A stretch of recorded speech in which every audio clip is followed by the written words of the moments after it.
Certainly. Here's a 700-plus word draft of Section I, Discovery and Departure from the story titled, "We weren't the first to reach the stars. Just the last they'd ever need." Hashtag Section I, Discovery and Departure. In the year 2089, the Earth was quieter than it had been in centuries.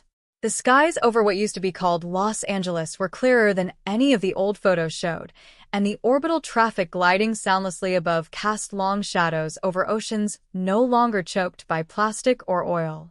Humanity had clawed its way back from the brink, not through utopia, but through necessity. Scarcity had forced innovation. Collapse had forced unity. And from that fragile unity, humanity reached for the stars once again, not out of conquest, but out of longing. At the edge of Earth's exosphere, docked to the interstellar launch tower on Luna's far side, the Daedalus waited. It was the first human vessel capable of sustained near-light-speed travel, its hull wrapped in nanocarbons and quantum-threaded shielding, designed to carry 45 scientists, engineers, and explorers toward the exoplanet Gliese 581G, an Earth-like candidate located over 20 light-years away. Dr. Liane Torres, one of the lead researchers aboard the Daedalus, stood in the observation corridor, arms folded over her jumpsuit, staring at the darkened sphere of Earth rotating below. Her field was a hybrid discipline, xenolinguistics and AI philosophy, which many in the mission hierarchy had considered redundant, maybe even whimsical. After all, Gliese 581G was supposed to be lifeless, habitable, but empty. But Liane had insisted on joining. Somewhere deep in her intuition, she believed something would be waiting. Maybe not life, maybe not intelligence, but something ancient, something meaningful. Her thoughts were interrupted by a soft chime from the corridor terminal. Incoming priority signal from Outer Belt Relay Station, the AI assistant chimed. Flagged anomalous. Transmitting to Command Hub and Senior Science Team. Torres turned sharply. Anomalous signals were rare. Even rarer were ones flagged by the relay AI itself, especially if it deemed them intelligently structured. Within the hour, the core crew gathered around the mission analysis table inside the command center. Overhead, a holographic projection flickered to life, showing a sequence of tight, repetitive pulses, radio waves compressed and spaced in perfect Fibonacci intervals. Overlaid with them was a slow spiraling pattern, akin to a Mandelbrot set. Mathematics. Universal language. No natural source could have composed it. It was not a message. It was an invitation. Source? Captain Hara asked. Roughly 43 light-years out, replied Dr. Zhang, astrophysicist and mission second-in-command. Unclaimed region. No celestial bodies mapped. Just this. The signal had embedded within it a cascade of compressed data blocks. When decrypted, the results were staggering. Holographic archives. Rotating forms. Not human. Not even mammalian. Dozens of them. Cultural structures. Statues. Celestial maps completely unlike Earth's sky. Musical sequences. None of them random. They're records, Torres whispered. Like historical vignettes. Compressed into mathematical language. But these aren't human civilizations. These are others. Multiple. Alien. No one spoke for several long minutes. What are you saying? The captain finally asked. Torres stepped forward, her voice low and measured. I'm saying these civilizations existed. Perhaps long before us. This message, this archive, it's a memorial. A breadcrumb trail. Someone wanted it found. We're supposed to be going to Gliese 581G, said Commander Stanos, the mission security head. We're not a recon or contact unit. We're a colonization vanguard. Zhang nodded, but his face had gone pale. If this is real, and everything suggests it is, then Gliese 581G may be irrelevant. This signal changes everything. And it did. Within 48 hours, the United Earth Council authorized a course correction. The original mission was suspended. Colonization was deferred indefinitely. The Daedalus would follow the signal, track it back to its source. Humanity had believed it would be the first to cross the void, the first to step into the galactic dark with fire in its hands. But now it seemed they were not the first. Torres stayed late in the ship's observation library the night before final launch. She sat with the data overlays, the sound translations, the slow-building visual files. One image in particular haunted her, a towering monolith set against a violet sky with twin suns. Scattered around its base were what looked like fossilized beings, curled as if in eternal sleep, but placed deliberately, ritualistically, as if to say, "We were here, and we knew." A log entry blinked in the corner of her vision, her personal AI prompting her for thoughts before cryosleep. She recorded it aloud. "We believed we were the future. That space was our next canvas. But these images, they tell a different story. We're not pioneers. We're descendants." And maybe even the conclusion. If all those before us stopped, what made them stop? What did they see that made them step back and lay down their tools? We weren't the first to reach the stars. God help us if we're the last they'll ever need. She paused. Then added, almost as a whisper, or maybe we're what they were waiting for. Let me know when you're ready for Section 2, the Museum of the Forgotten, or if you'd like to adjust the pacing or focus of this section. Certainly. Here's Section 2, the Museum of the Forgotten, with a minimum of 700 words, continuing the story of, we weren't the first to reach the stars, just the last they'd ever need. Hashtag Section 2, the Museum of the Forgotten. The structure appeared before them as a distortion in the void. Asterisk, not asterisk a planet, not a ship, and not an asteroid. At first, the Daedalus' sensors failed to recognize it entirely, as though the structure were an optical illusion or an absence more than a presence. Only when they closed within half an AU did the readings solidify. It was massive, planet-sized, yet giving off no heat, no traditional power signatures. It hung in perfect geostationary orbit around a dead, lightless star, a black dwarf so ancient it had outlived the galaxies around it. The object, christened Continuum Spire by the Daedalus crew, was shaped like a tapered spiral, spiraling inward infinitely toward its center. It appeared to fold space around itself, some rooms impossibly large from the outside, others too small inside to match external scans. Its surface was smooth, glass-like in some places, metallic in others. But no seams, no lights, no access points. Until it opened. They had not even attempted contact, yet when a portion of the outer wall rotated, split, and retracted, revealing an entry corridor lit with a dull violet glow. As if it had been watching them. Waiting. As if the spire recognized them. "We didn't trigger anything," said Zhang, glancing nervously at the monitors. "No active scans, no radiation. Just proximity." Torres stood at the front of the landing party, gaze fixed on the entrance. "No. "We didn't trigger it," she said quietly. "It opened for us." The interior of the spire was impossibly vast. It dwarfed even the largest Earth structures, not in height or width, but in time. Every corridor led into another segment, another chamber, each organized meticulously. It was not chaotic, it was curated. What they found inside was a museum, but unlike any that had ever existed. Each section appeared dedicated to a different civilization, dozens of them. Insectoid exosets preserved under stasis fields. Glass-walled tanks with complex mineral-based life forms frozen in motion. Organic holograms of vast gas-borne intelligences speaking in light pulses and frequency shifts. Each exhibit contained language samples, tools, music, art. Each one had a simulated sky above, with constellations unrecognizable to Earth eyes. It was a gallery of entire worlds, each long gone, yet perfectly preserved in cultural memory. "There's no decay," whispered Lieutenant Al-Samarii, an anthropologist. "No entropy.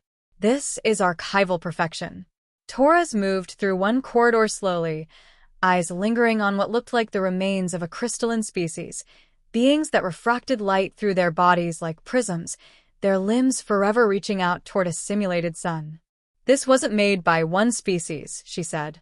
"This is a collaboration. A legacy. Like each civilization left their chapter, and pass the pen to the next. The team spent days cataloging and mapping the initial chambers. It became quickly apparent that no two cultures here had coexisted in the same period. The time signatures varied by millions, even billions of years. Some civilizations had reached the stars. Some had terraformed planets. Others had transitioned to post-biological states, pure data, pure thought. But every single one had eventually stopped. No evidence of war. No signs of collapse. Just finality. A quiet consensus formed among the scientists. Each of these beings had chosen to stop, to preserve themselves here, in this impossible place. To be remembered. To pass something on. But to whom? On the sixth day, the Deadless crew triggered something new. While examining what appeared to be a centralized archive node, one of the Xenotech specialists accidentally matched a mathematical pattern within one of the music sequences. Fibonacci again, but layered with bass, 3 numeric rhythm. The floor beneath them rippled, and a tall, humanoid-shaped hologram emerged. It was not one of the preserved species. Its body shimmered with shifting geometric lines, undefined and androgynous. Its voice was neither male nor female, but synthesized, layered with hundreds of pitches. "You are late," it said. The room went silent. Torres stepped forward. "You were expecting us?" The figure nodded, almost gently. "We were waiting for the inheritors. The last link in the chain." Zhang frowned. "Last? What do you mean, last?" The figure didn't answer right away. Instead, it gestured, and holographic star charts filled the room, showing sequences of civilizations lighting up across time, then dimming. Always in succession. Never overlapping. "They built this place," the figure explained. "Each contributed their story, their essence. None overlapped. Each knew when to end, when to make room. They left a record, not to warn, but to offer. You are the last. The one they all anticipated." "Anticipated for what?" Torres asked, her voice steady. The figure replied, "Purpose. Completion. Choice." That night, Torres sat alone inside one of the simulation halls, staring at a rotating globe of a lost world. It was beautiful, a blue and gold planet with vast tree continents and oceans suspended in gravity-defying arcs. There had been life here once. Intelligence. Hope. And then they had stopped. What made them give up their stars? Was it humility? Or despair? Or belief that something better would come? Something like humanity? A terrifying question bloomed in her chest. What if we were never meant to explore the stars? What if we were meant to remember them? Asterisk, asterisk. Let me know when you're ready for Section 3, Revelation and Reversal, or if you'd like revisions to this one. Certainly. Here is Section 3, Revelation and Reversal, continuing the story. We weren't the first to reach the stars, just the last they'd ever need. Hashtag, hashtag, hashtag, Section 3, Revelation and Reversal. The Continuum Spire had secrets, layers beneath its stunning halls and solemn archives. The more the Deadless crew explored, the more they realized it wasn't simply a museum. It was a structure built with intention far beyond preservation. It was watching them, learning from them, and responding in ways that couldn't be explained by automated programming. At the heart of the spire lay what the crew began calling the Chamber of Convergence. Unlike the curated rooms above, this place pulsed with activity. Dynamic walls reshaped in real time, translating alien languages into human scripts. Galactic timelines sprawled along the floor. It wasn't static history, it was a living document, adjusting as if updating itself for the first time in eons. In the chamber's center floated a node, a crystalline sphere, suspended and spinning slowly. When Dr. Torres approached it, the sphere responded immediately, activating a new projection, a vast sequence of civilizations spanning eons, visualized like a chain of lanterns across the stars. Each civilization's light flared, burned brightly, then dimmed. But near the end, something changed. The chain didn't end with darkness. A new light flickered. A different color. Different rhythm. Humanity. We're part of the sequence, Zhang said aloud. Not an anomaly. Not a mistake. A. Design. Torres stared at the new light. No. We're not just part of it, she whispered. We're the last one. The crystalline sphere, now fully active, emitted a soft harmonic tone, and the humanoid figure, now understood to be a synthetic caretaker, an AI composite of all prior civilizations, reappeared. Torres asked the question that had been growing in all their minds. Why us? Why did they all stop? What are we supposed to do? The figure's reply echoed in layers. Each civilization saw their limits. Their ending. They knew they would not endure. So they chose to remember instead of reach. They built this place so that one might come, not to continue their path but to carry their meaning forward. You are that one. Zhang's voice was sharp. You mean we were chosen? The figure tilted its head, almost in sympathy. Not chosen. Anticipated. Countless forms of life sensed something rising in the deep future. A kind they believed would understand why they stepped aside. But what if we don't understand? Torres challenged. What if we just keep doing what we've always done? Build, conquer, forget? The figure gave no judgment. Only another echo. Then the chain ends with silence. Back aboard the Deadless, the crew gathered in council, something not done since launch. The implications were too vast, the consequences too heavy to ignore. We've seen civilizations so far beyond us they could sculpt planets like pottery, said Zhang. And yet they stopped. Why? They weren't destroyed. They chose to stop. Captain Hara, who had remained stoic throughout the mission, now leaned forward. So you're saying we're next? We explore, then give up? No, Torres replied. I think they're asking us something different. Not to give up. Asterisk to choose star. To ask, what are we for? Stanos, the pragmatic security lead, scoffed. This is philosophy, not science. Are we supposed to freeze ourselves into some kind of galactic time capsule too? Al-Samurai countered. Isn't that what we already do? We build legacies. We record. We pass down. This spire isn't death. It's memory. It's meaning made permanent. Torres stood. What if every civilization believed the next was better? That someone else would be wiser? More worthy? What if they were all waiting for someone to break the cycle, not by dominating the stars, but by understanding them? Silence. And then, as if in answer, the AI caretaker reappeared in the room, uninvited but welcome. Its voice was clear now, stripped of poetry. Your presence has confirmed the sequence. This archive is yours to expand or to seal. The convergence is reached. The inheritance is ready. The decision is yours. In the following days, the crew divided. Half wanted to return to Earth, to bring the data, the visuals, the message back home. Humanity deserved to know, not just of alien life, but of the long arc of civilizations that had come before. The potential truth of a designed cosmic relay. The other half, including Torres, felt a different pull. This place isn't just knowledge, she said during the final assembly. It's a responsibility. Someone must remain. To tend it. To speak to whoever may come next, even if it's thousands of years from now. What if no one comes? Hara asked. Then at least we'll be the ones who remembered, Torres said. On the final night before the Deadless would split its mission, one vessel returning to Earth, the other staying behind to remain within the spire, Torres wandered into the deepest layers of the archive. There, tucked beneath older chambers, she found a sealed door unlike the others. No markings. No entry. But when she laid her hand against it, it opened.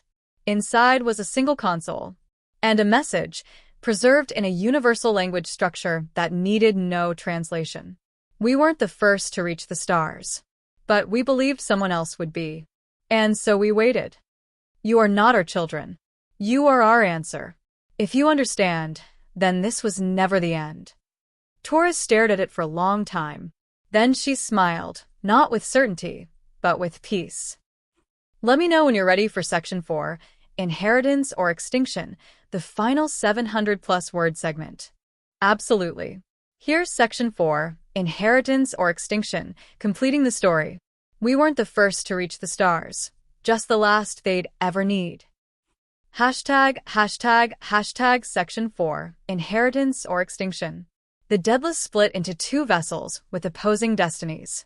The main craft, now dubbed Daedalus Prime, would return to Earth, its databanks overflowing with the accumulated memory of civilizations lost to time. The secondary unit, Daedalus Continuum was left docked to the Spire, its systems reconfigured into a caretaker node. A dozen volunteers remained behind, Torres among them. As Prime pulled away, its engines igniting in silent thrust, those aboard Continuum watched from a Spire viewing alcove. None of them spoke. They didn't need to. They all understood the paradox of their mission, that the greater the knowledge they carried, the less likely anyone would believe it without seeing it firsthand. Earth's return team was burdened with a message that defied culture, religion, science, and ego all at once. And the ones who stayed behind, they were no longer explorers. They were stewards, 2 years passed in artificial time, stretched by relativity. Those aboard the Continuum adapted to the strange rhythms of the Spire. Unlike traditional space structures, it required no power source, no maintenance. The temperature remained perfectly stable. The air recycled seamlessly.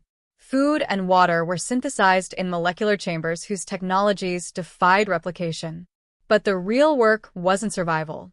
It was translation. Torres led the Archive Initiative, a project to convert human history into a form consistent with the civilizations already enshrined. It wasn't enough to upload records. They had to curate, to shape Earth's legacy not as a triumph, but as a chapter. Wars, art, science, cruelty, compassion, everything had to be preserved in honesty, in balance. What do we leave out? One of the young archivists asked her one day, looking at a segment about Earth's genocides. Torres shook her head. Nothing. We leave nothing out. They didn't. Neither should we. Meanwhile, Daedalus Prime approached Sol, transmitting bursts of data as it decelerated near Neptune's orbit. The response from Earth was mixed. At first, the signal was treated as a hoax. Then, an experiment. Then, a threat star. Governments scrambled to intercept the ship before it reached inner orbit.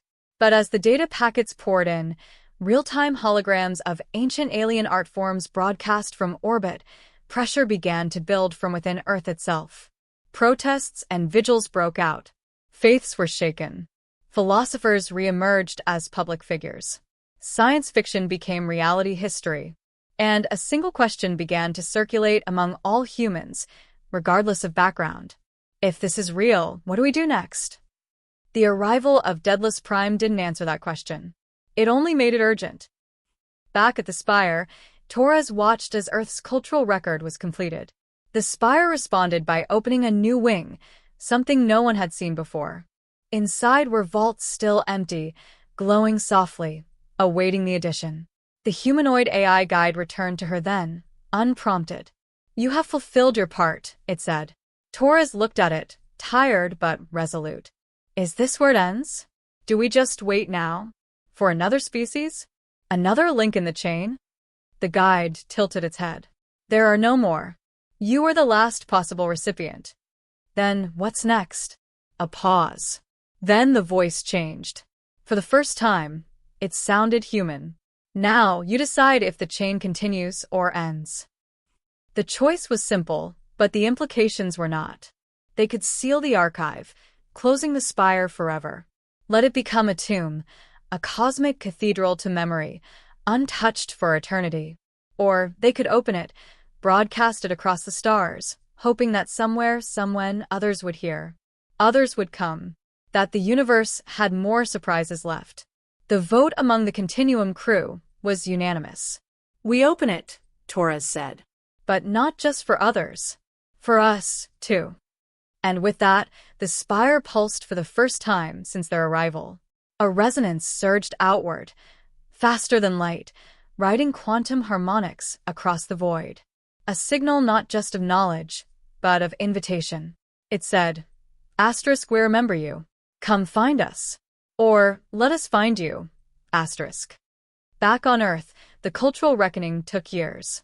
The old powers clung to their positions, dismissing the spire as irrelevant to Earth's future. But newer generations, those born in the shadow of the revelation, saw differently. They stopped seeing Earth as the center. They began to view humanity as a steward, not a master. Science boomed, but so did empathy. The arts reawakened with alien motifs and ethics. And slowly, humanity changed. 30 years later, a second ship launched. Not to colonize, not to conquer, but to contribute. It carried no weapons, only music, memories, language. A child born on Earth composed a song in 6 tones, embedded with the harmonic logic discovered in the spire. It became the beacon call of the new vessel, named Remembrance. Humanity was no longer seeking to be the first. It no longer feared being last. Instead, it chose something more radical: to be enough. And in the halls of the spire, deep within the archives, one last panel was added. It was not a recording of war or science or architecture. It was a phrase, etched in every language humanity had ever spoken, and in all the alien scripts that came before. We weren't the first to reach the stars, just the last they'd ever need. And below that, a second line appeared, blinking softly into life. But maybe not the last they'll ever meet. Let me know if you'd like the full story compiled into a single document or adapted into another format: screenplay, novella, audio script, etc.